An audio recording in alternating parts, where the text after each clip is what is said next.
4 प्रवासी बस एसटीच्या ज्या आहेत त्यांच्या काचा मोटरसायकलवरून आलेल्या काही अज्ञात लोकांनी फोडलेल्या आहेत. बंदोबस्तात वाढ केली आहे, सातत्याने पेट्रोल ठेवली आहे, करता अधिकारी कर्मचारी नेमलेले आहेत. प्रकार घडणार नाहीत, अजून पुन्हा वाढणार नाही यासाठी आम्ही लक्ष आहोत. आता ह्या ज्या गाड्या लावलेल्या आहेत ह्या आता आपण सुरक्षितपणे कशा नेणार आहोत? आम्ही त्याच्या पुढे पाठवत आहोत बंदोबस्तमध्ये.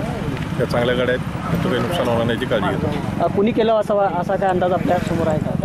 साधारणतः आता ऊस दराच्या आंदोलनाच्या निमित्ताने हे आंदोलन चालून काही इस्मांनी दराच्या आंदोलनाच्या कारणावर या पार्श्वभूमीवर आता काय खबरदारी आपण घेणार आहात पुढे? सातत्याने पेट्रोलिंग ठेवली आहे. आरोपींचा शोध घेऊन त्यांना निष्पन्न करून आम्ही अटक करणार आहोत. काही लोक जखमी वगैरे झालेत काय? नाही, यामध्ये कोणी जखमी झाले का? ड्रायव्हरला तेवढं नाकाला लागलेलं आहे.